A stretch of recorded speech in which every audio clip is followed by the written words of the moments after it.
এই যে রাজ সাহেব, অনেক তো বেলা হলো, আর কত পড়ে পড়ে ঘুমাবেন? এবার ঘুম থেকে ওঠেন। 11টা আছে, একটা চাকরির ইন্টারভিউ আছে, ভুলে গেলেন নাকি? আর কত পড়ে পড়ে আমার বাবার পরিশ্রমের টাকায় কিনা অন্ন ধ্বংস করবেন? আই, উঠবি নাকি পানি ঢেলে দিব? আপু, আপনি সবসময় আমার সাথে এমন করেন কেন? ওই ওই, আমি আবার কেমন করলাম? তোর সাথে ঠিকই তো বললাম। কোনো কাজকর্ম নেই, সারাদিন শুধু বাজে বন্ধুদের সাথে আড্ডা দেওয়া আর আমার বাবার অন্ন ধ্বংস করা। চাকরির জন্য তো কত ইন্টারভিউ দিয়েছি, না হলে কি করব? আপনিই বলেন। হবে কি করে? চাকরি করতেও তো যোগ্যতা লাগে, লেখাপড়া জানতে হয়। তোর তো একটাও নেই। না আছে যোগ্যতা, না আছে উচ্চ লেভেলের পড়াশোনা। হাহ। যেদিন চাকরি পাবো সেদিন আর এখানে থাকবো না, আর মাত্র কয়েকটা দিন এখানে আছি। আচ্ছা, সেটা যেন খুব তাড়াতাড়ি হয়, তাহলে তোর মতো ছোট লোকের হাত থেকে রক্ষা পাবো। আমি আর কিছু বললাম না। ঘড়ির দিকে তাকিয়ে দেখি 10টা বেজে যাবে, তাই তাড়াতাড়ি গিয়ে ফ্রেশ হয়ে নিলাম। তারপর রেডি হয়ে নিচে চলে গেলাম। নিচে যাওয়ার পর, কিরে, এত তাড়াহুড়া করে কোথায় যাচ্ছিস? আর খাবার খাবি না নাকি? চাচি একটা ইন্টারভিউ আছে, আর খেয়ে গেলে লেট হয়ে যাবে, আর আমি বাইরে থেকেই খেয়ে নেব। এখন আসি। এই দাঁড়া, টাকাটা নিয়ে যাবি না নাকি? টাকা নিয়ে যা। না চাচি, টাকা আছে। আপু যা দিয়েছিল এই মাসের খরচ, সেখান থেকে যা আছে তা দিয়েই হবে।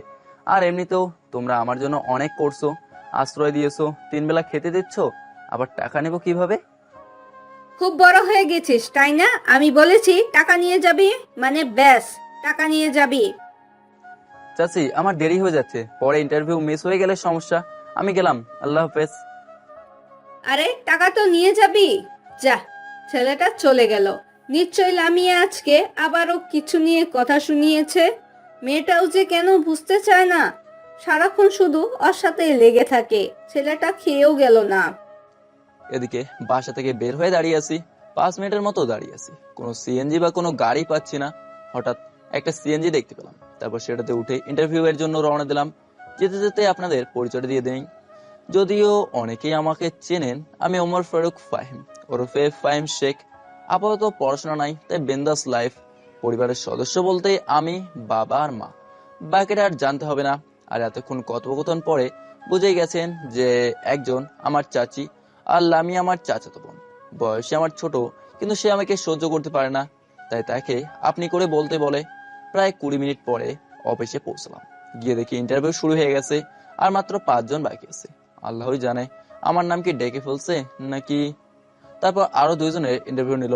তৃতীয় নাম্বারে আমার ডাকা হলো। যাক, ভালোই হলো, আমার নাম শেষে ডাকা হলো। তারপর আমি ভেতরে প্রবেশ করলাম, আর আমার সামনে থাকা ব্যক্তিকে দেখে আমি খুব অবাক, আর সেও আমাকে দেখে অবাক। তারপর সামনে থাকা লোকটি আমাকে জিজ্ঞেস করলো, কিরে ফাহিম, তুই এইখানে? তাও আবার আমার এই ছোট্ট অফিসে? কি মনে করে এখানে এলি? আসলে বন্ধু, আমার একটা চাকরির দরকার খুব, তাই এখানে ইন্টারভিউ দিতে এসেছি।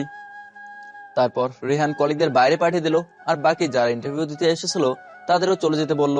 তারপর রেহান বলল, তা তোর আবার চাকরি দরকার কেন রে?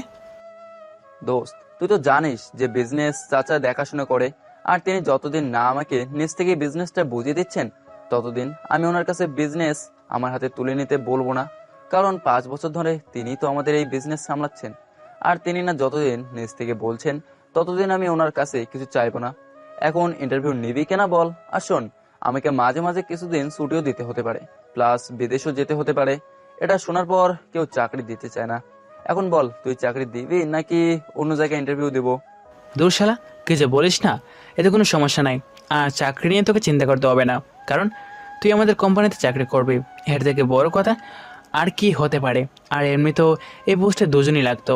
তোকে নিব আর ক্যান্ডিডেটদের মধ্যে একজন নিব। এইভাবে আড্ডা দিতে দিতে দুপুর হয়ে গেল। তখন রেহান বলল যে তার সাথে লাঞ্চ করে যেতে। অনেকবার না করাও পরেও সালো না, লাঞ্চ করেই ফিরতে হয়েছে। বের হওয়ার আগে আমাকে মাসের অর্ধেক বেতন অগ্রিম দিয়ে দিল। বাসায় ফেরার পথে মিষ্টি নিয়ে নিলাম বাসার জন্য। দীর্ঘ 5 বছর ঘোরাঘুরি করার পর আজকে চাকরি পেলাম। বাসায় এসে মিষ্টির প্যাকেট চাচির হাতে তুলে দিলাম। তারপর চাচিকে বললাম যে আমি চাকরি পেয়ে গেছি। তারপর গিয়ে ফ্রেশ হয়ে নিলাম। পরে দুপুরের খাবার খেয়ে নিলাম। খেয়ে দিলাম এক ঘুম। বিকেলে ঘুম থেকে উঠে ফ্রেশ হয়ে রেডি হয়ে নিলাম। তারপর চাচিকে বলে আপুর বাসার উদ্দেশ্যে রওনা হলাম। তারপর ভাগ্নিকে আর নেহার জন্য কাপড় কিনলাম। আর আপুর বাসার জন্য মিষ্টি কিনলাম। তারপর আপুর বাসার উদ্দেশ্যেই বের হয়ে গেলাম। যেতে সন্ধ্যা হয়ে গেল। বাসায় গিয়ে সব জিনিস আপুর হাতে তুলে দিলাম। সবকিছু দেখে আপু বলল, কিরে, এই শাড়িটা কি ওনার জন্য এনেছিস নাকি? আসলে আপু, থাক, আর বলতে হবে না। আজকে তুই আসবি বলে মহারানী নিজের হাতে সব রান্না করেছে। এমনিতে তো তিনি রান্নাঘরের দিকে পাই দেন না। আর তুই সেই কবে যে এখানে এসেছিলি, এখন তো আর আসিস না। আসলে আপু আমি তো কোনো রোজগার করতাম না, আর আমার হাত খরচের টাকাও তো তুই দিতি। তুই হাত খরচের টাকা দিতি, তবু এখানে আসলে কেমন খারাপ দেখাতো না। তুই এইসব ভেবে এখানে আসিসনি। আর শোন, আমি তোকে কোনো হাত খরচ দেই না। যা টাকা দেয় সেটা তো দুলাভাই দেয় তোকে, আমার বলতেও হয় না। তবু যা দিতি তা দিয়ে আমি মাস চালিয়ে নিতাম। বাবা মা মারা যাওয়ার পর থেকে তো দুলাভাই আমার পড়ালেখার খরচ বহন করতো। আর পড়ালেখা করেও 5 বছর ঘোরাঘুরি করেও কোনো চাকরি পাইনি। এটা তো লজ্জার বিষয়, তাই না? দুলাভাই না হয় কিছু বলবে না, কিন্তু বাকিরা তো হাসি ঠাট্টার চলে বলেই ফেলতেই পারে, তাই না? আচ্ছা ভাই, বুঝেছি তুই অনেক কিছু চিন্তা করে আসিসনি, কিন্তু সারা বছর যে ঘোরাঘুরি করতি বিভিন্ন জায়গায়, তার টাকা কোথায় পেতি? সেটা সিক্রেট, এখন বলা যাবে না। সময় হলে ঠিকই জানতে পারবি। তা মহারানী কোথায় আছে এখন? শোন, এমন কিছু করিস না যাতে করে তোর বদনাম হয়। আর নেহা আর সাদিকাদের রুমেই আছে। তুই আগে গিয়ে ফ্রেশ হয়ে নে, পরে তাদের সাথে দেখা করবি। আর তোর দুলাভাইকেও কল করে তাড়াতাড়ি চলে আসতে বলতেছি। আমি আচ্ছা বলে ফ্রেশ হতে চলে গেলাম। ফ্রেশ হয়ে সাদিকাদের রুমে চলে গেলাম। সাদিকা হচ্ছে আমার ভাগ্নি। গিয়ে দেখি তারা ফুপি ভাতিজারা মিলে গল্প করতেছে। আমি ভেতরে যাওয়ায় সবাই চুপ হয়ে গেল। সাদিকা এসে বলল, মামা কেমন আছো? এতদিনে আমার কথা মনে পড়েছে। আলহামদুলিল্লাহ ভালো আছি মামনি। আমি না হয় আসিনি, কিন্তু তোমরাও তো যাও নাই। তা মামা আজকে থাকবে না এখানে? না মামনি, কালকে আমার অফিস আছে। আর প্রথম দিনও যদি না যাই তাহলে কি চাকরি থাকবে নাকি? তাহলে আবার কবে আসবে? আর আমার জন্য কি এনেছো? দেখি মামনি কবে আসে যায়। আর তোমাদের 2 বোনের জন্য আমি অনেক অনেক চকলেট এনেছি, গিয়ে আম্মুর কাছ থেকে নিয়ে নাও। আচ্ছা মামা, তাহলে আমার গিয়ে চকলেট খাই, তুমিও আসো। আচ্ছা যাও। তারপর সাদিকা আর সাউদা চলে গেল। আমি আর নেহা সামনে বসে আছি, দুজনেই চুপ। হঠাৎ নীরবতা ভেঙে আমি বললাম, কি ম্যাডাম, এইভাবে কি চুপ করে থাকবেন নাকি? তাহলে চুপ করে থাকেন, আমি গেলাম। এই শোনো না, বলছিলাম কি, এখনো কি আমাকে একটুও সময় দেওয়া যায় না নাকি? কিসের সময় চাও তুমি, বলো।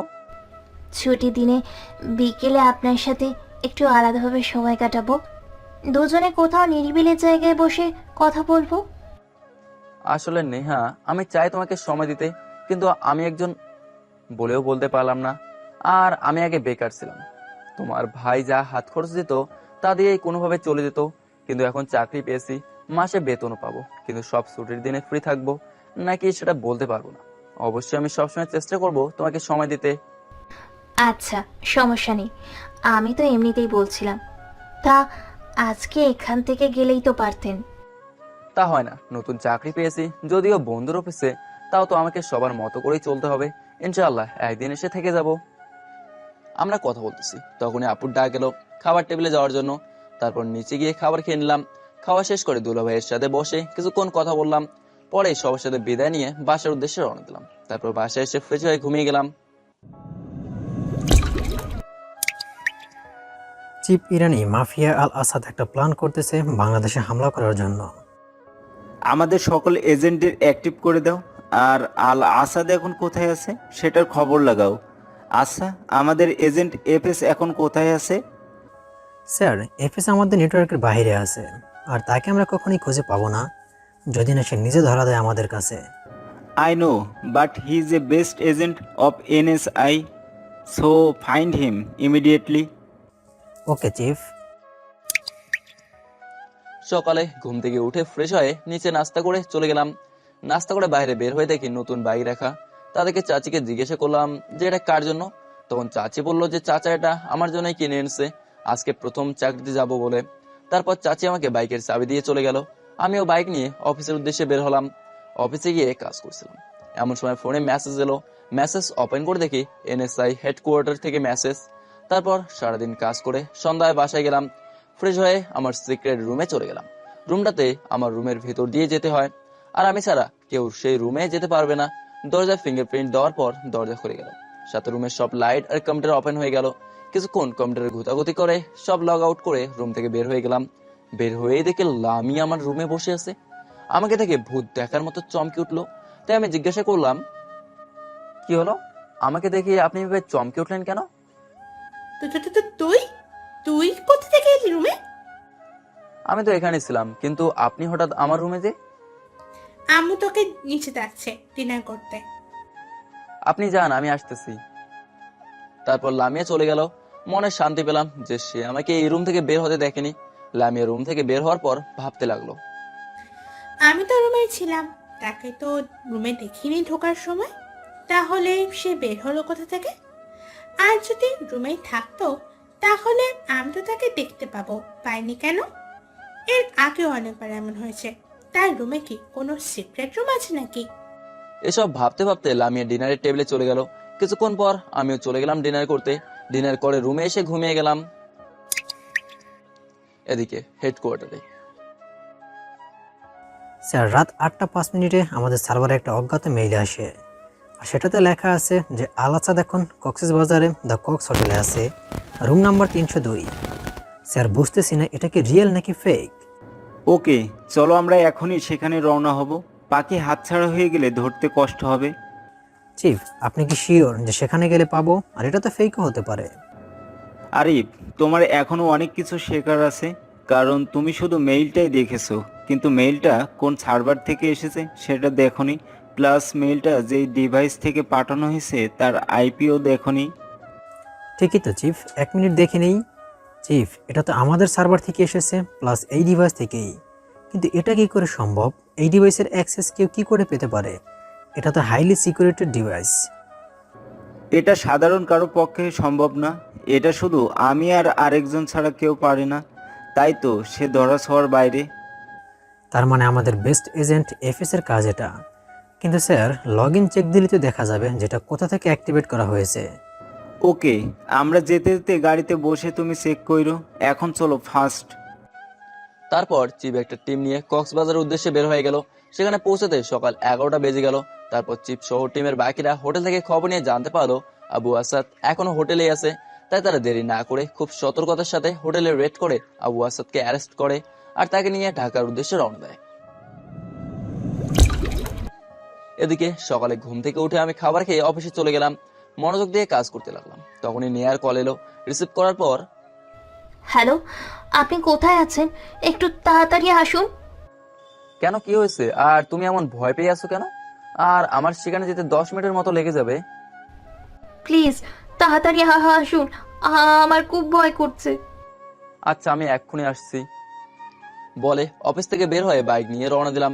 কিছুক্ষণ পর সেখানে পৌঁছে গেলাম। গিয়ে নেহাকে খুঁজতে লাগলাম। জায়গাটা খুবই নিরিবিলি, মানুষের যাতায়াত নাই বললেই চলে, কিন্তু নেহাকে কোথাও দেখছি না। হঠাৎ ওই কে যেন আমাকে পেছন থেকে জড়িয়ে ধরলো, আর বোঝা যাচ্ছে খুব ভয় পেয়ে আছে, সাথে অনেক ক্লান্ত। তাই দেখি নেহা। তখন আমি বললাম, নেহা, কি হয়েছে তোমার? আর এত ভয় পেয়ে আছো কেন? এখানে কিভাবে এলে? আসলে ওরা, কারা? কাদের কথা বলছো তুমি? আসলে আমি কলেজ থেকে বের হওয়ার পর কিছু ছেলে আমার পিছু নেয়। তাদের থেকে বাঁচতে আমি হাঁটতে হাঁটতে এখানে চলে এসেছি। তারা আমার পিছু ছাড়ছিল না, অনেক কষ্টে ওদের পিছু ছাড়িয়েছি। চলেন আমরা এখান থেকে তাড়াতাড়ি চলে যাই, নাহলে আবার ওরা চলে আসতে পারে। তারপর নেহাকে নিয়ে একটা রেস্টুরেন্টে গেলাম। তারপর দুজনে সেখানে গিয়ে লাঞ্চ করে নিলাম। লাঞ্চ করার সময় টিভিতে খবর দেখতেছিলাম। খবরে শুধু আজকে ওই আতঙ্কবাদী নিয়েই বলতেছে। সবশেষে চিফ বলেন, আজকের মিশনের সম্পূর্ণ ক্রেডিট আমার বেস্ট সিক্রেট এজেন্ট এফএস এর। প্রতিবারের মতো তার সাহায্যেই আমরা এই আতঙ্কবাদীকে আটক করতে পেরেছি। এখনো তাকে কোনো জিজ্ঞাসাবাদ করা হয়নি, তবে তাকে জিজ্ঞাসাবাদ করার জন্য জানতে পারবো যে এই মিশনে আর কে কে ইনভলভ আছে। তখন একজন সাংবাদিক প্রশ্ন করলেন হেড চিফকে, আচ্ছা স্যার, এই ক্রিকেট এজেন্ট এফএস কে? কি তার আসল নাম? আর কোথায় থাকে সে? এই সম্পর্কে কিছুই বলতে পারবো না, কারণ সে একজন এনএসআই সিক্রেট এজেন্ট। বলে কনফারেন্স শেষ করে চিফ চলে গেলেন। এদিকে আমি অফিসের কাজ শেষ করে বাসায় চলে আসি। এভাবেই কেটে গেল 3 মাস। একদিন অফিস করে বাসায় ফিরছি। পরে রুমে গিয়ে ফ্রেশ হয়ে নিচে বসে টিভি দেখছিলাম, তখন চাচা এসে আমাকে বলল, ফাহিম, তোর সাথে কিছু কথা ছিল, তুই একটু আমার রুমে আয় তো। চাচা এখানে বসে বলো না, সমস্যা নাই তো, আমরাই তো।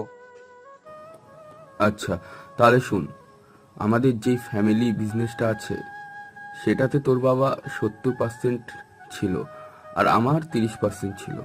তোর বাবা তোর আপুর বিয়ের পর আমাকে ডেকে নিয়ে বলেছিল যে এই 70% থেকে 50% দিতে আর তোর বোনকে 20% দিতে। কিন্তু আমি তোদের বিজনেস সম্পর্কে এই কথাগুলো এতদিন বলিনি, আজকে বললাম। তা হঠাৎ আজকে বলতেছো কেন? কোনো সমস্যা হয়েছে নাকি? সমস্যা আছে বলেই তো বলেছি। এতদিন বলিনি তোর সুরক্ষার জন্য, কারণ তোর বাবা মায়ের মৃত্যু অ্যাক্সিডেন্ট হলেও সেটা ছিল একটা প্ল্যান করা অ্যাক্সিডেন্ট। আর তুই এখন যথেষ্ট পরিমাণে বড় হয়েছিস, নিজের ভালো মন্দ নিজেই বুঝিস। তাই ভাবছিলাম কোম্পানিটা আজ তোদের হাতে তুলে দেবো আর আমি ম্যানেজার পদ নিয়ে খাবো। আচ্ছা চাচা, তুমি এটা ভাবলে কি করে যে তুমি থাকতে আমি এই কোম্পানি সামলাবো? আর তাহলে আমার বাবা মাকে কে হত্যা করেছে আর তার শাস্তি হয়নি কেন?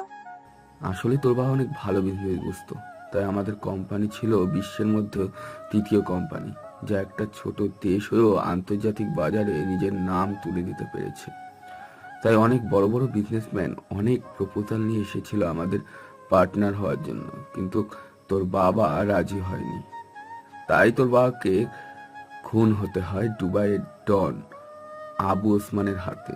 সে তোর বাবাকে মারার জন্য কিছু লোক ভাড়া করে এদেশে। তোর বাবা অ্যাক্সিডেন্টের 1 বছর পর আমি এইসব জানতে পারি। পুলিশও কিছু করতে পারেনি, কারণ আজ পর্যন্ত আবু ওসমান পুলিশের নাগালে পড়েনি। তার অবৈধ ব্যবসা সারা পৃথিবী জুড়ে। আর তুই যখন ছোট ছিলি তাই কিছু বলতে পারিনি। চাচা তুমি আর এইসব নিয়ে চিন্তা করো না, তার শাস্তি সে নিশ্চয়ই পাবে। আর তাকে কোনো কারাগারে পাঠানো হবে, সরাসরি ওপারে পাঠিয়ে দেওয়া হবে। তুই কি বলতে চাইছিস? দেখ বাবা, এমনিতেই তোর বাবা মাকে হারিয়েছিস, তুইও যদি চলে যাস তাহলে কিভাবে হবে? দেখ, আমরা যেমন জীবনযাপন করছি তেমনি করব, তবু তুই এসব ভাবিস না। চাচা সময় হলেই দেখতে পাবে।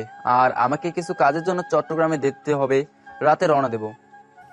আচ্ছা ঠিক আছে, যাস। শোন, কয়েকটা কথা বলি। অনেক তো বয়স হলো আর চাকরিও পেয়ে গিয়েছিস, এবার বিয়েটা করে ফেল। এই বিষয়ে আপু আর তোমরা যা ভালো বোঝো করো। আচ্ছা তাহলে আগামী সপ্তাহে তোদের বিয়ে, আমরা সব আয়োজন করে ফেলবো, সমস্যা নেই। আচ্ছা যা ভালো মনে করো তাই করিও, কিন্তু পাত্রীটাকে? সেটা না হয় তোর আপুই ঠিক করবে। আমি আচ্ছা বলে সেখান থেকে চলে এলাম। রুমে গিয়ে ব্যাগ গুছিয়ে নিলাম, তারপর টিকিট বুকিং করলাম। রাতে চট্টগ্রামের উদ্দেশ্যে রওনা দিলাম।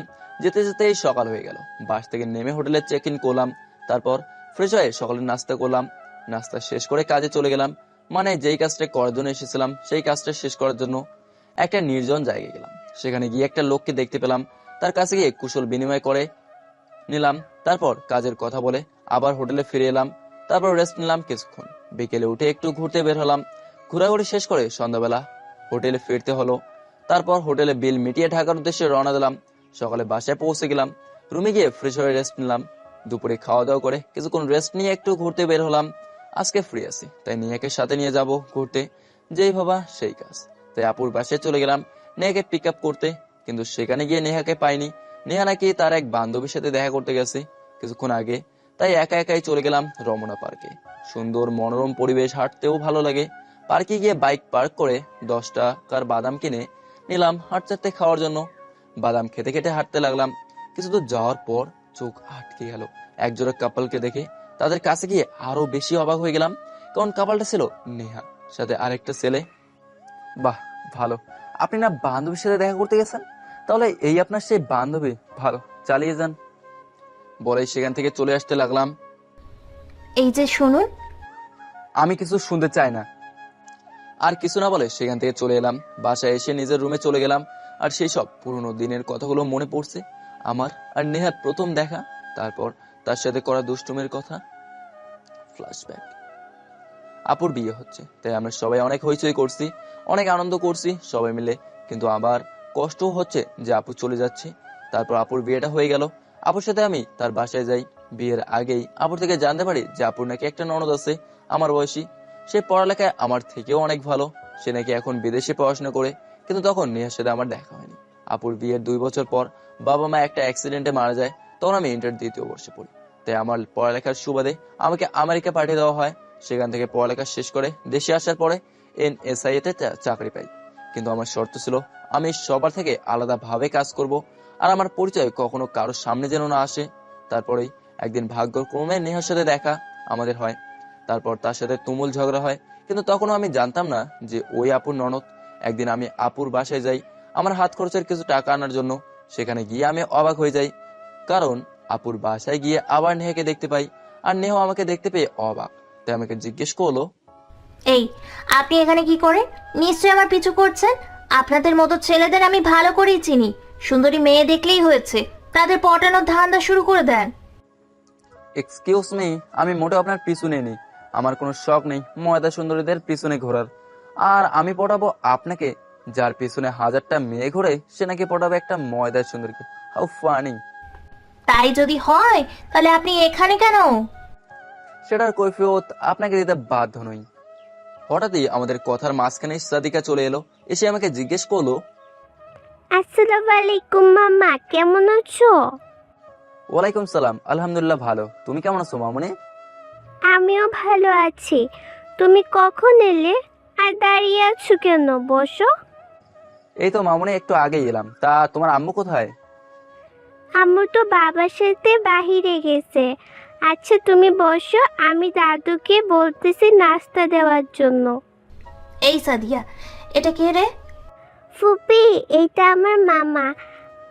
আমাকে আর বোনকে অনেক ভালোবাসে মামা। তাহলে দাদুকে নাস্তা দিতে হবে কেন? যাও ফুপি, আমার মামার জন্য নাস্তা নিয়ে আসো। আমি পারবো না, যত সব। বলে নেহা চলে গেল। মামা তুমি বসো, আমি নাস্তা নিয়ে আসতেছি। থাক মামুনি, লাগবে না। আজকে আমার একটু তাড়া আছে, আমাকে যেতে হবে। আর আপুকে বলো টাকাটা পাঠিয়ে দিতে। দাঁড়াও মামা, আম্মু টাকা দিয়ে গেছি দাদুর কাছে, আমি নিয়ে আসছি। কিছুক্ষণ পর, কি ফাহিম, কেমন আছো? আর কখন এলে? আলহামদুলিল্লাহ আন্টি, ভালো আছি। আপনি কেমন আছেন? আমিও ভালো আছি। আমার সাথে আসো, আগে নাস্তা, পরে বাসায় যাবে। তা না হলে তোমাকে আজকে ছাড়ছি না। আন্টি আমার তাড়া আছে, আপুকে বলেছিলাম, তাই আমাকে যেতে হবে। অন্য একদিন আসবো আর খাবো। আচ্ছা, মনে থাকে যেন। আর এই নাও টাকা। এতে হবে নাকি আরো কিছু টাকা লাগবে? না আন্টি, এতেই আমার চলে যাবে। আর আমি যখন চাকরি পাবো তখন আমি টাকাগুলো ফেরত দিয়ে দেবো। দেখো ফাহিম, তুমি আমার ছেলের মতোই, তাই তোমার আপুকে আমি বলছি চাকরি না পাওয়া পর্যন্ত তোমার সমস্ত খরচ দিতে। কারণ তোমার আপু বলেছে যে তুমি কখনো কারোর কাছে কোনো কিছু চেয়ে নাও না। ধন্যবাদ আন্টি আমাকে এতটা সাহায্য করার জন্য। তাহলে আমি এখন আসি। সেদিনের পর থেকে আর আপুর বাসায় যায়নি। অনেকদিন পর আপুরের সবাই আমাদের বাসায় এসেছিল। সেদিন নেহাও এসেছিল। সেদিন সে আমার কাছে ক্ষমা চায় সেদিনের ব্যবহারের জন্য। এরপর থেকেই আমাদের রিলেশন শুরু হয়। কিছুদিন পর নেহার বাসায় সবাই জেনে যায়, কিন্তু তারা মানা করেনি। বর্তমানে রাতে খাওয়ার জন্য লামিয়া এসে আমাকে ডেকে নিয়ে গেল। খাবার টেবিলে চাচা বলল, ফাহিম, আগামী শুক্রবার তোমার আর নেহার বিয়ে। 3 দিন পর কিভাবে সম্ভব? আর বিয়েটা না করলে হয় না নাকি? দেখো, সুমাইয়া আমাকে সব বলেছে, আর সে বলেছে বিয়েটা দ্রুত করতে। আর আমাদের সব আত্মীয়দের দাওয়াত করা হয়ে গেছে। তুমিও তোমার বন্ধুদের ইনভাইট করে ফেলো, তাই বিয়েটা আর পিছনে সম্ভব না।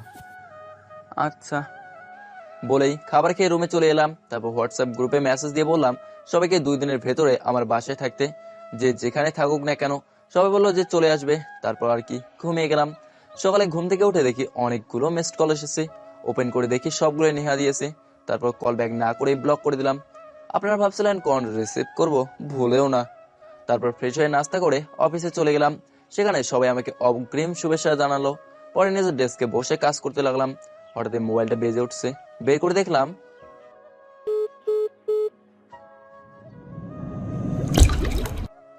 সকালে ঘুম থেকে উঠে দেখি আমার বন্ধুরা সবাই এখানে চলে এসেছে।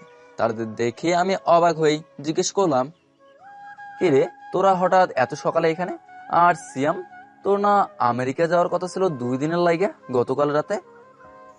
তোর বেটা, আমেরিকাতে তেমন কোনো দরকারে যাওয়া ছিল না। আর সব থেকে বড় হলো তোর বিয়ের কাজকর্ম, এইগুলোর পরের বিষয়।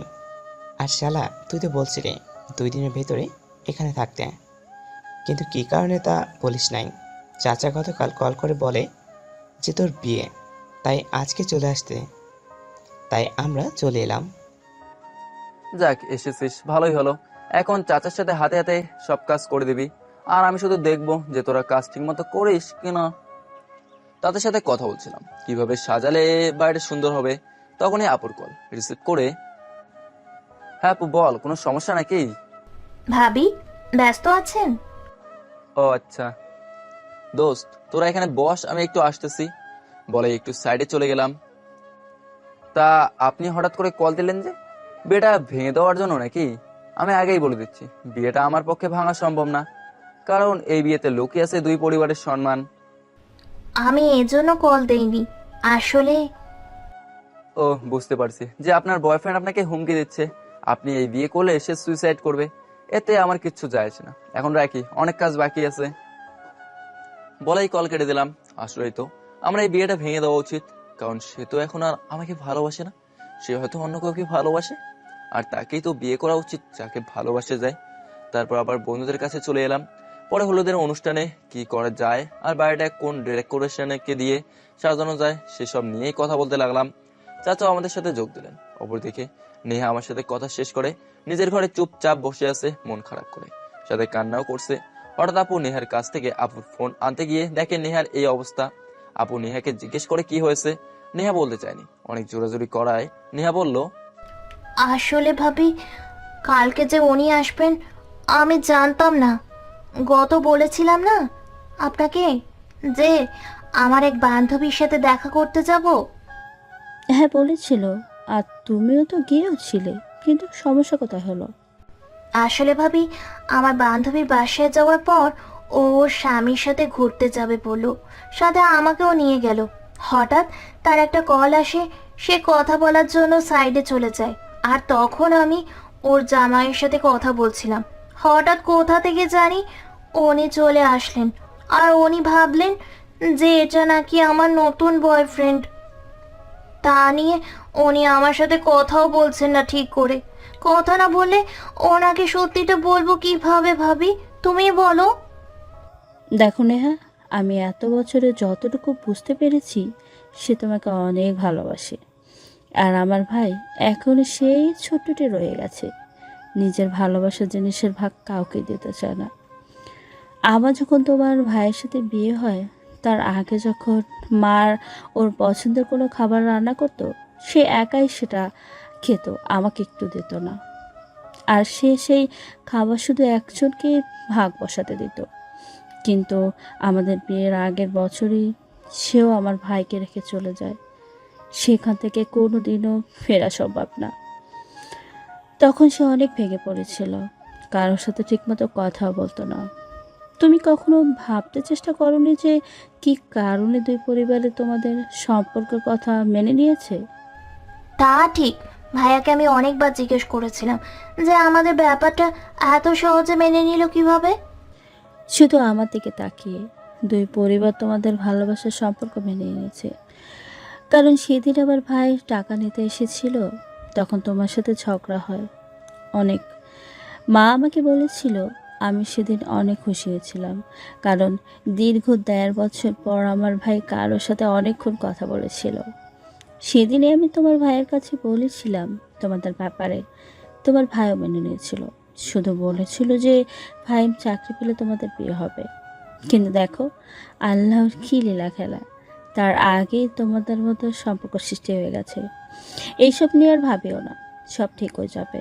আর আমি ফাহিমের সাথে কথা বলবো এই বিষয়ে, তুমি চাপ নিও না। এদিকে আমি আমার বন্ধুদের নিয়ে কাজে লেগে পড়লাম। কাজের মধ্যে দিয়ে 2 দিন পার হয়ে গেল। সকাল হলেই সবাই তড়িঘড়ি লাগিয়ে দেবে আমাকে হলুদ লাগিয়ে গোসল করার জন্য।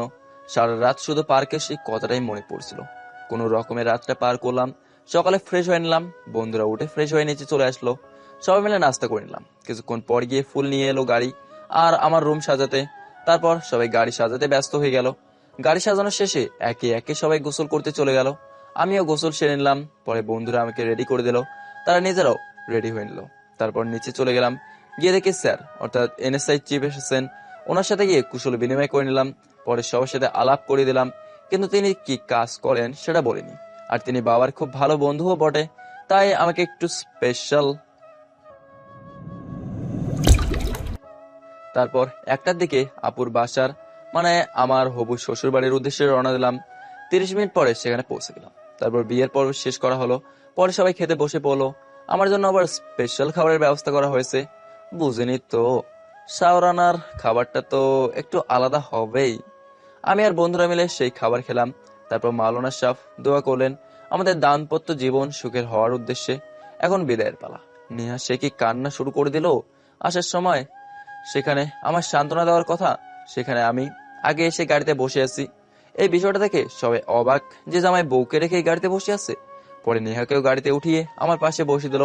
তারপর গাড়ি তার আপন গতিতে চলতে লাগলো গন্তব্যের উদ্দেশ্যে। আমাদের সাথে আপু আসলো। আমাদের বাসায় ভাগ্নিরাও আগেই চলে আসছিল, আর সেখানে সব কাজ আপু আর দুলাভাইকে দেখতে হয়েছে। তাই আজকে এলো।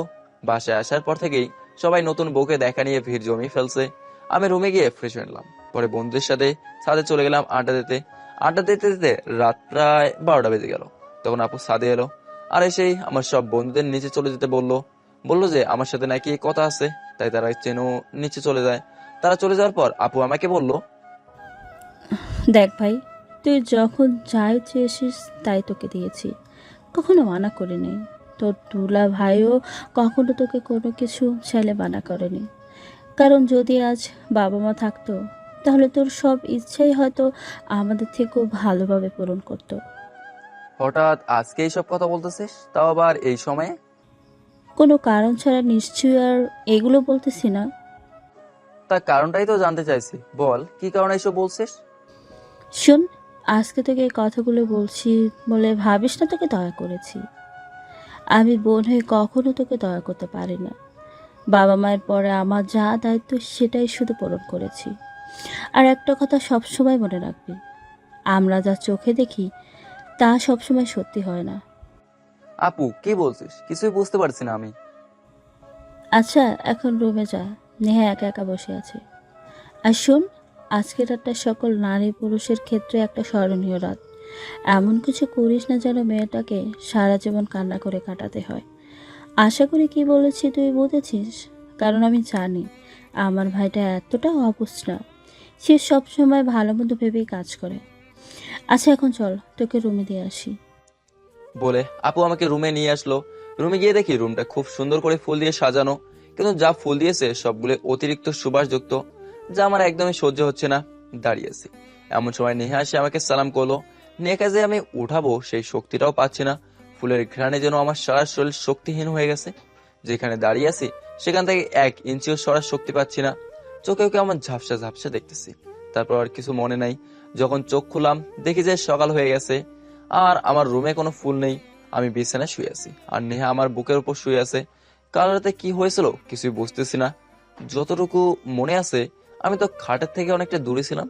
আমি খাটে আসলাম কিভাবে? তারপর সব ভাবতে ভাবতে নেহাকে আমার বুকের উপর থেকে নামিয়ে ফ্রেশ হতে চলে গেলাম। ফ্রেশ হতে নিতেই চলে এলাম নিচে। গিয়ে দেখি সবাই নিজেদের কাজে ব্যস্ত। আমি আপুকে ডাক দিলাম। আপু আমার সামনে চলে এলো। তখন আমি আপুকে জিজ্ঞাসা করলাম যে আমার কি হয়েছিল, কিন্তু আপু কিছুই বললো না, শুধু বললো যে আগামী কয়েকদিন রেস্ট নিতে। তারপর আপু জিজ্ঞেস করলো যে নেহা ঘুম থেকে উঠছে কিনা। আমি না বললাম। আপু আরো বললো যে কোনো বিষয় নিয়ে যেন আমি বেশি চিন্তা না করি। বলেই আপু আবার চলে গেল। তারপর আমি আবার রুমে চলে গেলাম। রুমে গিয়ে নেহা ঘুম থেকে উঠে গেছে। ফ্রেশ হয়ে আয়নার সামনে বসে চুল ঠিক করতেছে। আমি খাটের উপর শুয়ে মোবাইল ঘাটাঘাটি করছিলাম। হঠাৎ একটা মেল এলো ফোনে। মেল ওপেন করার পর দেখলাম যে হেডকোয়ার্টার থেকে মেল এসেছে। মেলে লেখা আছে আগামী মাসের 4 তারিখে আবু ওসমান ইরানে যাচ্ছে একটা ওপেন ডিলিং করার জন্য ওপেনের। আর আবু ওসমানের সাথে বাংলাদেশের বিশিষ্ট ব্যবসায়ী আজমাল্লাহ সেখানে থাকছে। যদি এই ডিলটা হয়ে যায় তাহলে বাংলাদেশের সামনে অনেক বড় বিপদ এগিয়ে আসছে। আর আমাদের এজেন্টদের টিম 3 দিন পরেই সেখানে যাচ্ছে। আমাকেও সেখানে যেতে হবে। আমি মেলের রিপ্লাই বললাম যে আমি তারা যাওয়ার 2 দিন পর যাব, আর আমি সেখানে গিয়ে সব প্ল্যান বলবো। কিছুক্ষণ পর স্যারের কল এলো। আসসালামু আলাইকুম স্যার। ও আলাইকুম আসসালাম। তা ফাহিম, শুনলাম তুমি নাকি অসুস্থ। তেমন কিছু নাই, কেমন আছেন আপনি? ভালো থাকি কি করে? 4 তারিখের ডিলটা আটকাতে পারলেই শান্তি। সেদিন কোনো ডিল হবে না, ডিল হবে 3 তারিখ বা 5 তারিখ। কারণ আবু উসমান ইতিমধ্যে জেনে গেছে যে তাদের এই ডিলের ব্যাপারটা লিক হয়ে গেছে, তাই একদিন আগে বা একদিন পরে ডিল হবে। আর সেদিন আবু উসমানের সাথে আজমলে ওপেন ডিলিং করে যাবে। এই ডিল কোনো ইরানি মাফিয়ার সাথে হচ্ছে না। আর আজমল গতকালই ইরানের উদ্দেশ্যে চলে গেছে, আজকে মনে হয় সেখানে পৌঁছে গেছে। সেখানে সে ইরানি মাফিয়া দিলীপের অতিশী শালায় থাকবে, আর ডিলটা সেখানেই হবে। আর সেখানে 50 জন সিকিউরিটি গার্ড থাকবে আজমলকে প্রোটেক্ট করার জন্য। তুমি এত কিছু কিভাবে জানো? যারা আমাকে নিঃস্ব করে দিয়েছে, আমি তাদের খবর রাখবো না? এটা কি করে হয়? আমি তো এই দিনটারই অপেক্ষায় করছিলাম, যেদিন এদের দুইজনকেই একসাথে পাবো। বুঝতে পারলাম না, কি বলতেছো? সময় হলে বুঝতে পারবেন। তাহলে আবার টিকিট পাঠিয়ে দিয়েন, আমি যেদিন বলেছি তার আগের দিন রওনা দেবো। আর একটা কথা, টিম মেম্বারদের সাথে আপনিও যাবেন সেখানে, কারণ আমি আপনাকে প্ল্যান বুঝিয়ে দেবো আর আপনি বাকিদের বুঝিয়ে দেবেন। কিন্তু কাউকে কখনো বলবেন না যে কে এই FS, কি তার পরিচয়, কোথায় থাকে সে। আর এটাও বলবেন না যে আমি তাদের সাথে থাকবো। ওকে। কল কেটে দেখি নেহা আমার সামনে দাঁড়িয়ে আছে, তাই আমি নেহাকে জিজ্ঞেস করলাম, কি হলো, এভাবে দাঁড়িয়ে আছো কেন? আপনার সাথে কিছু কথা আছে। তার আগে বলুন, কাকে বলছেন যে আপনি যে তাদের সাথে আছেন কাউকে যেন না বলে? সব কথা শুনে ফেললো নাকি? কি এত ভাবছেন বলুন? তোমাকে বলতে যাবো কেন? আর তুমি কি বলবে আমি জানি। ডিভোর্স চাইবে তো, যাতে তোমার প্রেমিককে বিয়ে করতে পারো। কিন্তু দুঃখের কথা হলো, আমি তোমাকে কখনোই ডিভোর্স দেবো না। যাকে ভালোবাসি তাকে কি করে অন্যের হতে দেবো? আর হাতে কি? কফি এনেছিলাম আপনার জন্য, আর আপনি ভুল বুঝছেন। আমার কথাটা তো শুনেন। আমি আর কিছু শুনতে চাই না, যা বললাম এটাই ফাইনাল। এখন কফির মগটা দিয়ে এখান থেকে আসতে পারো। নেহা কফির মগটা দিয়ে মনটা খারাপ করে চলে গেল। আমিও আপন মনে ফোন চালাতে চালাতে কফিতে চুমুক দিলাম। কফির স্বাদটা আজকে ভিন্ন লাগতেছে। এটা তো কাকি বা লামিয়া হানের বানানো কফি না, সেই পুরনো স্বাদ বারবার মনে পড়ে যাচ্ছে। কফিটা মন মতো হয়েছে। আজকে বউ ভাতের অনুষ্ঠান, আর সেটা অনেক বড় করেই আয়োজন করা হয়েছে। সব আত্মীয় স্বজনের দাওয়াত করা হয়েছে। নেহাও তার বান্ধবীদের দাওয়াত করছে। নিচে নেমে দেখি সবাই নিজেদের কাজে ব্যস্ত। তখন লামিয়াকে ডেকে বললাম খাবার দিতে, কিন্তু অনেকক্ষণ হয়ে গেল খাবার নিয়ে আসছে না। কিছুক্ষণ পর নেহা আমার জন্য খাবার নিয়ে এলো, আমিও খেতে শুরু করে দিলাম। সেই কখন খেয়েছিলাম, গতকাল রাতে। যা ক্ষুধা পেয়েছিল, তো এদিক সেদিক না তাকিয়ে খাবার খেতে লাগলাম। বউকে পেয়ে আমাকে ভুলে গেলি বেবি? কথাটা শুনে খাওয়া বাদ দিয়ে পিছনে তাকিয়ে দেখি রিম্পা দাঁড়িয়ে আছে। বেবি আগে খেয়ে নেই, পরে কথা বলি, খুব ক্ষুধা পেয়েছে। তুই বসে যা আমার সাথে। না রে, আমরা মাত্র খেয়ে আসলাম। আর তোর দুলা ভাইয়ের দাঁড়িয়ে তোর কাকার সাথে কথা বলছে। তা বেবি, একা একাই খাইতেছো? তোমার বউ যে এইভাবে তোমাকে খাওয়াচ্ছে, তুমি তো তাকে খাবার কথা বলতেছো না।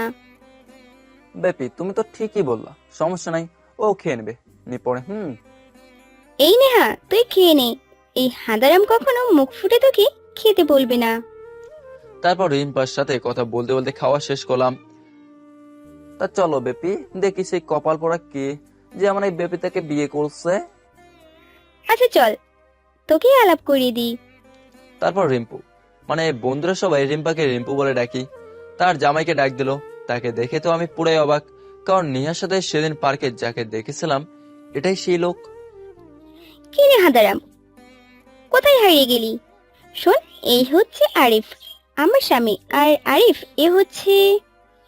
বলতে হবে না, আমি এনাকে আগে থেকেই চিনি, কিন্তু ইনি হয়তো আমাকে চিনে না। ইনি হচ্ছে ফাহিম নেহার স্বামী, আর তোমার সেই পাগল বেবি। কি রে, তুই ওনাকে আমার সম্পর্কে কি বলেছিস? আরে ভাই, কিছু কই নাই, ও তোর সাথে মজা করতেছে। সেটা আমি তোকে পরে বোঝাবো, যা ভাগ এখান থেকে। ওনার সাথে আমার কিছু কথা আছে, যদি না যাস তাহলে আমাদের মাঝে যা যা হয়েছিল সব বলে দেব। থাক ভাই, মাপ চাই তোর কাছে। তোর সেই কালো করতে শুনলেও পাগল হয়ে যাবে।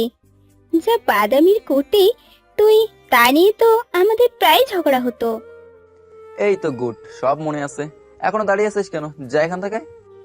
তারপর রিম্পু চলে গেল। আমিও আরিফকে নিয়ে ছাদে চলে গেলাম। সেখানে যাওয়ার পর আরিফ বলল, আমি জানি আপনি আমাকে এখানে কেন নিয়ে এসেছেন আর কি বলবেন।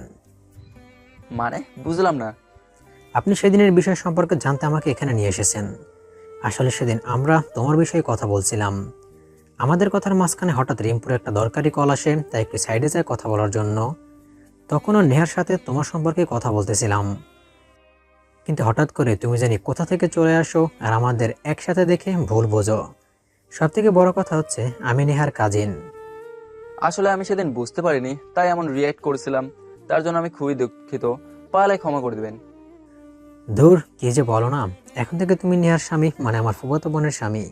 তাই আপনি করে না তুমি করেই বলবা। আর আমি সেদিন কিছু মনে করিনি। তোমার জায়গায় আমি থাকলেও আমিও এমনটাই করতাম। কিন্তু একটা কথা মনে রাখবা, কোনো কিছু ভালো করে না দেখে তাড়াহুড়ো করে কোনো বিষয়ের সিদ্ধান্ত নিও না। এতে তুমিই কষ্ট পাবে সবার থেকে বেশি। আরেকটা কথা, আমার পাগলি বোনটা তোমাকে অনেক ভালোবাসে, তাই তাকে কখনো কষ্ট দিও না। কিন্তু যদি শুনি তাকে কষ্ট দাও, তাহলে কিন্তু তোমাকে বলরায় নিয়ে বেঁধে রাখবো। সেই ক্ষমতা কিন্তু আমার আছে, কারণ আমি আর্মিতে আছি। সেইখানে যাওয়ার আমার কোনো ইচ্ছা নাই ভাই। আর তাকে কষ্ট দেওয়ার আগে আমাকে 10 বার ভাবতে হবে, কারণ তার ভাবিকে সেটা তো আমার থেকে ভালো করে কেউ জানে না। তাও ঠিক। বলে হাসতে লাগলো। আমাদের কথা শেষ হতে না হতেই রিম্পু ছাদে হাজির এসে বলল, কি হলো, তোমাদের কি কথা শেষ হয়নি নাকি? শেষ হলে নিচে চলো তাড়াতাড়ি, সবাই আসতে শুরু করে দিয়েছে। কি রে, তুই কখন কি গোসল করে রেডি হবি? আজকে তোদের ও বাড়িতে যেতে হবে, তাই তাড়াতাড়ি গিয়ে ফ্রেশ হয়ে নে। আচ্ছা যাচ্ছি বলে চলে গেল। ছাদ থেকে রুমে চলে এলাম। রুমে আসার পর হঠাৎ মাথা ব্যথা শুরু হয়ে গেল, তাই শুয়ে পড়লাম। হঠাৎ দেখি নেহা শাওয়ার নিয়ে মাত্র বের হলো। চুল থেকে বিন্দু বিন্দু পানি গড়িয়ে পড়ছে, নাকে মুখে বিন্দু বিন্দু পানি জমে আছে।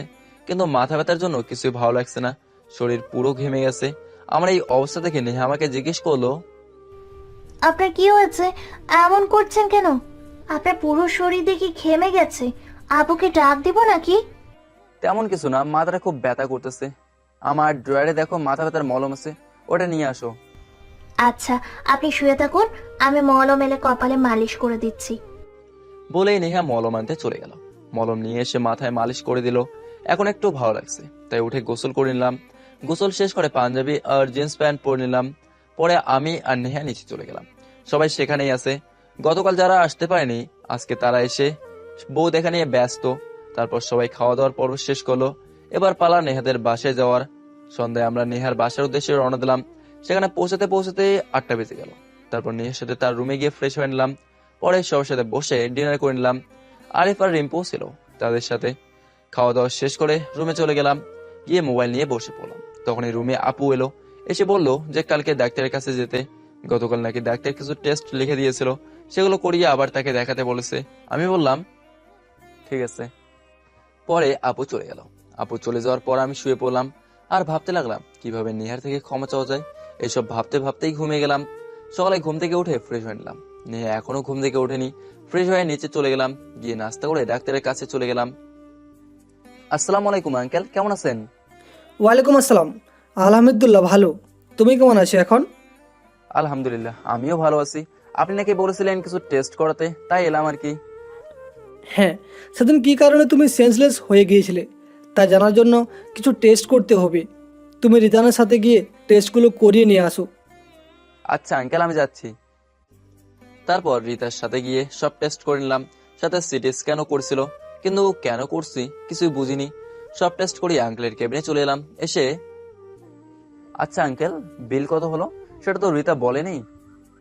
সেই সব নিয়ে তোমাকে চিন্তা করতে হবে না, সেটা তোমার চাচা দেখে নেবে। আচ্ছা, আর রিপোর্টগুলো কখন পাবো? বিকালে এসে নিয়ে যেও। আমি আচ্ছা বলে সেখান থেকে চলে আসি। তারপর নেহার জন্য কালো গোলাপ নিলাম 1 গুচ্ছ। নেহার কালো গোলাপ অনেক পছন্দ, তাই নিলাম আর কি। তারপর বাসার উদ্দেশ্যে রওনা দিলাম। বাসায় পৌঁছে ফুলগুলোতে ড্রেসিং টেবিলের উপর রেখে ফ্রেশ হতে চলে গেলাম।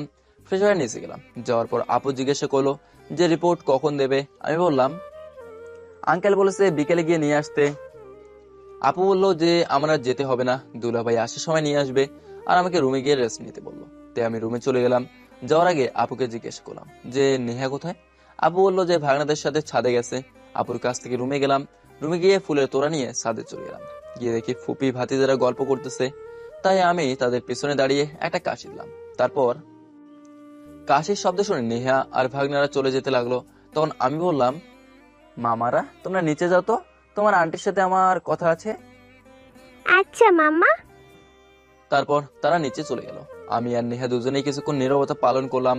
তারপর নীরবতা ভেঙে আমি নেহার সামনে হাঁটু গেড়ে বসে গোলাপের তোড়া এগিয়ে দিয়ে বললাম, তুমি এসেছিলে কোনো এক বর্ষা ভেজা রোদের দিনে, সেই বর্ষার পানি দিয়ে মনের সাগর করেছিলে পরিপূর্ণ। বুঝেছিলাম ভুল তোমায়, দিয়েছি অনেক কষ্ট, পারবে কি সব ভুলে করতে ক্ষমা আমায়? যদি করতে পারো ক্ষমা, তাহলে এই গোলাপগুলা গ্রহণ করো আর চলে আসো এই বুকের মাঝে, এসে পরিপূর্ণ করো এই খালি বুকটাকে। কি হলো, কোনো রেসপন্স আসছে না কেন? তাকিয়ে দেখি নেহা এক ধ্যানে আমার দিকে তাকিয়ে আছে। ডাকছি তাও কোনো সাড়া পাচ্ছি না, তাই হালকা ধাক্কা দিয়ে জিজ্ঞেস করলাম, কি হলো, এভাবে দাঁড়িয়ে আছো কেন? না মানে কিছুই। আপনি এত সুন্দর ছন্দ বানান কিভাবে? যার এমন একটা সুন্দরী বউ থাকে, সে ছন্দ কেন, কবিতায় বানিয়ে ফেলতে পারে। যেই না চেহারা, আবার আমাকে পটাতে আসছেন। তাই গোলাপ কোথায় পেলেন? তোমার জন্যই এনেছি। তা যদি না নিতে চাও তাহলে নিতে হবে না। তোমাদের পাশের বাসায় আন্টির মেয়েটা খুব ভালো, আমাকে খুব সম্মান করে, তাই তুমি না নিলে তাকেই দিয়ে দেবো। কি বললেন আপনি? আবার বলেন তো। ওই যে পাশের বাসার আন্টির মেয়েকে ফুলগুলা দিয়ে দেবো। আমার জন্য আনা ফুল কাউকে দিতে হবে না, এগুলো আমারই থাকবে। আর আমি কি আপনাকে সম্মান করি না নাকি? এটা আমি কখন বললাম? থাক, এখন আর ঝগড়া করতে হবে না, নিচে এসে লাঞ্চ করে নাও তোমরা। তুই কখন এলি আপু? যখন তোরা ঝগড়া করেছিলি তখনই এসেছি। তাড়াতাড়ি আয়, তোর দুলাভাই আজকে আগে চলে এসেছে, নিচে তোদের জন্য অপেক্ষা করছে, আর তোর রিপোর্টও নিয়ে এসেছে। আচ্ছা যা, আমরা আসছি। তারপর আপু চলে গেল, আপুর সাথে আমিও গেলাম, আর নেহা ফুলগুলো রুমে রাখতে চলে গেল। ডাইনিং টেবিলে বসে খাবার খাচ্ছি, তখন দুলাভাই বলল, ফাহিম, আমি তোমার রিপোর্ট ডাক্তারকে দেখিয়ে এসেছি। তিনি বলছেন তোমাকে রেস্টে থাকতে, আর বেশি ঘানযুক্ত কোনো বস্তু বা জায়গায় না যেতে। আবার যদি মাথা যন্ত্রণা করে তাহলে ডাক্তার তোমাকে চেক আপ করতে যেতে বলেছে। কিন্তু দুলাভাই আমাকে তো 4 দিন পরে ইনারে যেতে হবে একটা কাজে। কোনো কথা না, ডাক্তার যখন বলেছে তখন রেস্টে থাকবে। আপু বোঝার চেষ্টা কর, কাজটা খুবই দরকারি। কোনো কথা হবে না, তাড়াতাড়ি খেয়ে নে, আর আমি রেহানের সাথে কথা বলে নিব। তুই বাড়ি থেকে এক পাও বের হবে না আগামী 7 দিনে। দুলাভাই আপনি তো কিছু বলেন, আমার বিষয়টা বুঝতে চেষ্টা করেন। আচ্ছা, এই বিষয়ে পরে কথা বলি, এখন খেয়ে নাও। তারপর খাবার শেষ করে রুমে চলে এলাম। রুমে এসে শুয়ে শুয়ে ভাবতে লাগলাম, কি এমন রিপোর্টে লেখা আছে যার জন্য আপু আমাকে কোথাও যেতে দিচ্ছে না। এদিকে শোনো, তুমি তো ফাহিমকে বলতেই চাওনি তার কি এমন কি অসুখ হয়েছে। ডাক্তার যেমন তাকে রেস্টে থাকতে বলেছে, তেমনি বলেছে তাকে যেন কোনো কাজে বাধা দেওয়া না হয়, যাতে তার মাথায় প্রেশার পড়ে। আর তার এমন অবস্থায় অপারেশন করা যাবে না, কারণ এতে হিতের বিপরীত হতে পারে। উনি বিদেশে অন্যান্য বন্ধুদের সাথে এই বিষয়ে কথা বলতেছেন, আর ওর অপারেশন করাতে অনেক খরচ হতে পারে, ডাক্তার বলেছে। টাকা কোনো ব্যাপার না, ওর সুস্থতাই দরকার। আচ্ছা, আর তাকে কোনো কিছুতে বাধা দিও না, সাথে নিয়াকেও যেতে বলো, কারণ তার একা যাওয়া তো ঠিক হবে না। আচ্ছা ঠিক আছে। এদিকে যাওয়া নিয়ে ভাবতে ভাবতে কখন যে ঘুমিয়ে গেছি তা মনে নেই। ঘুম থেকে উঠে দেখি সন্ধ্যা হয়ে গেছে। তারপর ফ্রেশ হয়ে রেহানকে কল দিলাম, করে বেটা বিয়ের দিন গেলি আর তো এলেই না।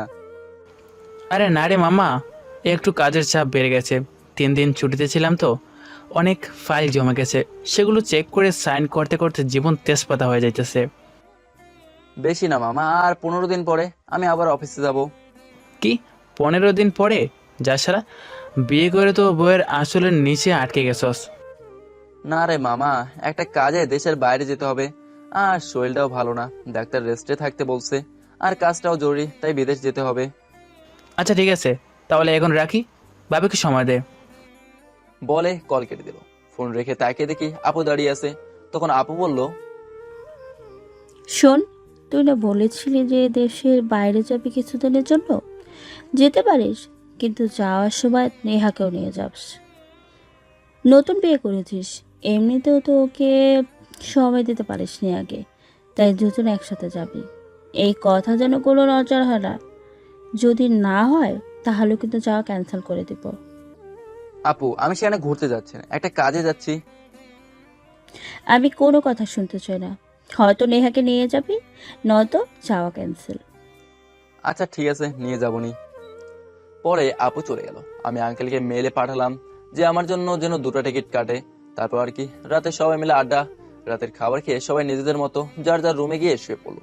পরের দিন সকালে ঘুম থেকে উঠে আপুকে বললাম যে আজকে আমরা বাসায় চলে যাব। আপু বললো বিকালে চলে যেতে। আমিও হ্যাঁ করে দিলাম। রুমে এসে নেহাকে বললাম যে আমরা আজকে ফিরবো, তাই সব গুছিয়ে নিতে। আজকে যেহেতু শুক্রবার, তাই দুলাভাইও বাসায়। আমি আর দুলাভাই মিলে বাজারে গেলাম।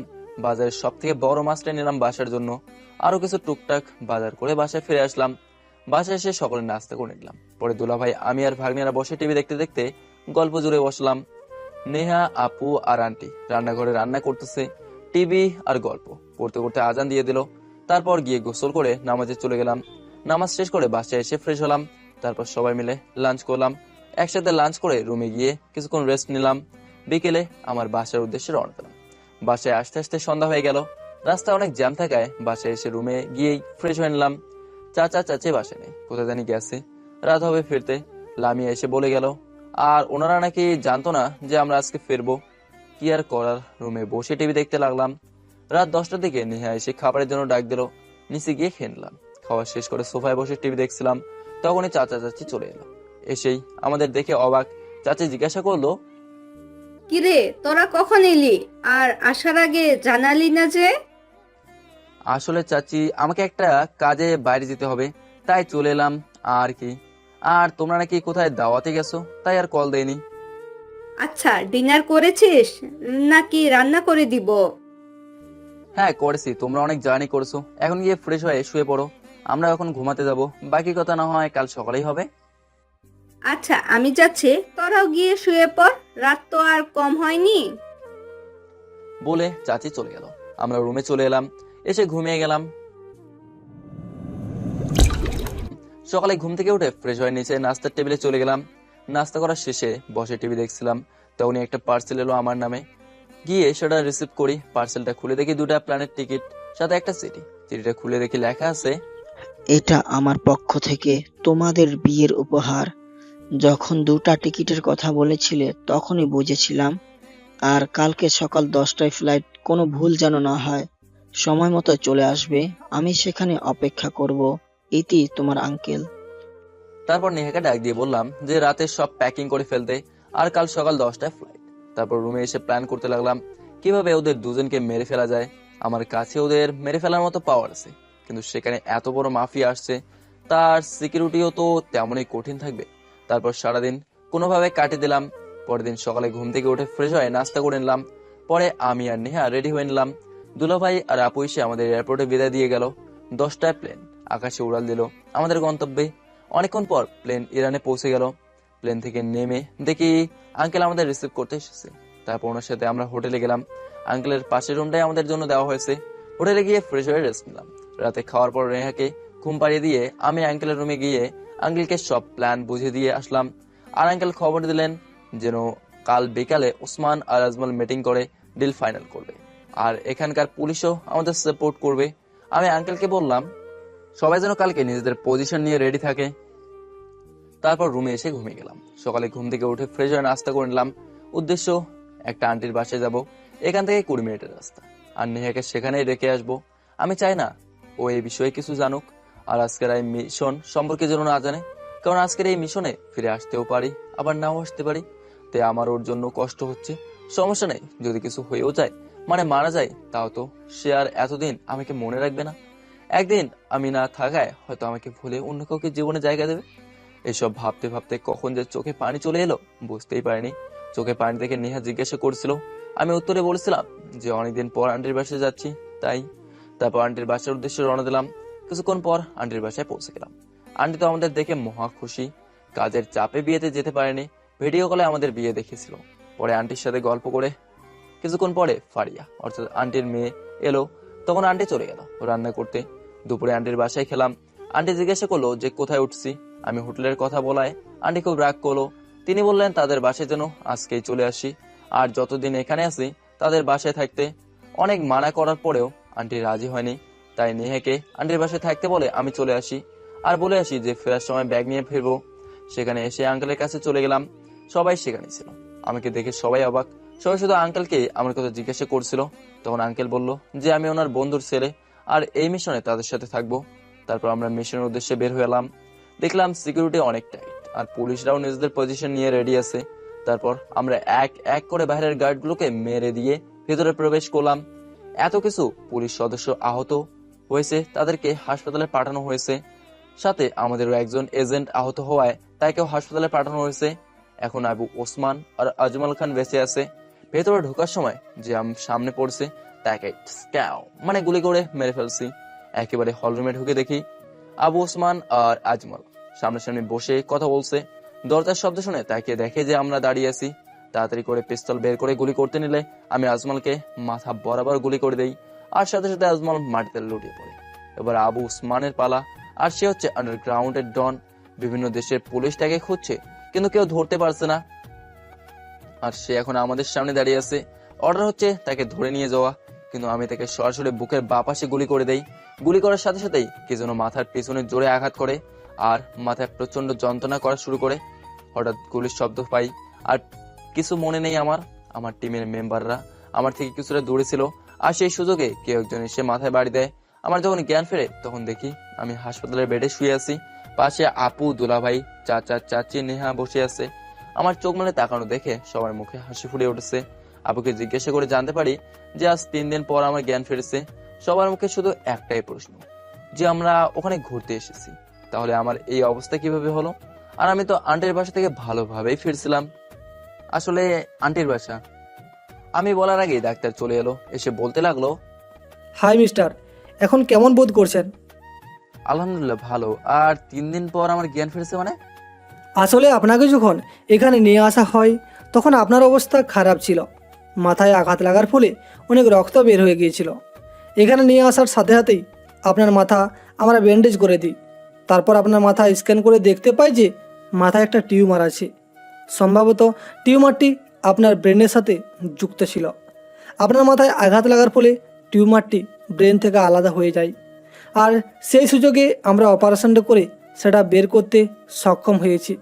কিন্তু অপারেশন সাকসেসফুল হলেও আমরা 72 ঘন্টার আগে কিছুই বলতে পারিনি, আর 72 ঘন্টার আগেই আপনার জ্ঞান ফিরেছে। তাই আমরা খুবই খুশি। আপনাকে আরও একদিন এখানে থাকতে হবে। কালকে যদি পরীক্ষার সব রিপোর্ট ভালো আসে তাহলে আপনাকে ছুটি দেওয়া হবে। আচ্ছা ঠিক আছে। আরেকটা কথা, ওনার এখন বেশি কথা বলা বারণ। যেহেতু ওনার মাথায় অপারেশন করা হয়েছে সেহেতু ওনাকে রেস্ট নিতে হবে। এগুলো বলে ডাক্তার চলে গেল। ডাক্তার যাওয়ার পর আঙ্কেল এলো, এসে জিজ্ঞাসা করলেন যে কেমন আছি। আমি উত্তর বললাম যে ভালো আছি। তখন কথায় কথায় আপু আঙ্কেলকে জিজ্ঞাসা করে বসলেন যে উনি এখানে কিভাবে, আর আমার দেখাই বা ওনার সাথে কিভাবে হলো। তখন আঙ্কেল আমার দিকে তাকালেন। আমি সেটা ওনাকে না বলতে বললাম, কিন্তু তিনি আমার কথা শুনলেন না। তিনি সবাইকে সবটা বলে দিলেন। এটাও বলে দিলেন যে আমি NSA এর সেই সিক্রেট এজেন্ট, যার নাম সবাই জানে, কিন্তু তাকে চোখে দেখার ভাগ্য কারো হয়নি। তিনি একেবারে শুরু থেকে শেষ পর্যন্ত সব বলে দিল গড় গড় করে। ওনার কথা শুনে সবাই আমার দিকে চোখ গরম করে তাকালো আর বকাঝকা শুরু করে দিল। দীর্ঘ 2 ঘন্টা বকাঝকা করে সবাই চুপ হয়ে গেল। প্রায় সন্ধ্যা হয়ে এসেছে, তাই আপুরে সবাই আন্টির বাসায় চলে গেল। সবাই এসে আমার সাথে কথা বলছে, শুধু নেহা আমার সাথে কোনো কথা বলেনি, আমার পাশে শুধু বসেছিল। তাই আমি জিজ্ঞেস করলাম, কি হলো? সবাই কথা বললো আমার সাথে, শুধু তুমি কেন কথা বলো নি? মন খারাপ কেন? কি হয়েছে বলো আমাকে। কি হলো বলো, কি হয়েছে? কি বলবো? আমি কি আপনার কেউ হই নাকি যে আপনি করেন তা আমি জানতে পারবো না, আর আপনার কাছে আমার সমস্যার কথা বলবো? আমি তো আপনার কেউ হই না। ও, এই জন্য আমার বউটা রাগ করে আছে। আচ্ছা সরি, আমার ভুল হয়ে গেছে, এবারের মতো ক্ষমা করে দাও। একটা শর্তে করতে পারি, যদি শর্তটা মেনে নেন। কি সেই শর্ত? দেশে গিয়ে সুস্থ হওয়ার পর 1 মাস আমাকে নিয়ে বিভিন্ন জায়গায় ঘুরতে হবে। আচ্ছা ঠিক আছে, এবার একটা হাসি দাও। আগে শর্ত পালন করেন, তারপর দেখা যাবে। রাতে আপু আর দুলাভাই এসে খাবার দিয়ে গেল। খাবার খেয়ে ঘুমিয়ে গেলাম। সকালে ঘুম থেকে উঠে ফ্রেশ হয়ে নিলাম। পরে আপু আর দুলাভাই খাবার নিয়ে গেল। খাবার খেয়ে নিলাম। কিছুক্ষণ পর ডাক্তার এসে আমাকে নিয়ে গেলাম চেক আপ করতে। চেক আপ করানোর পর সব রিপোর্ট নর্মাল এসেছে, তাই ডাক্তার আমাকে রিলিজ করে দিয়েছে আর কিছু ওষুধ লিখে দিয়েছে। বলেছে 1 মাস এই ওষুধ খেলেই সেলাই করা যাবে, শুকিয়ে যাবে। ডাক্তারের কাছ থেকে বিদায় নিয়ে আন্টির বাসায় চলে গেলাম। আর কাল সকালে আমাদের ফ্লাইট, বাংলাদেশে আমরা সবাই ফিরে যাব কাল।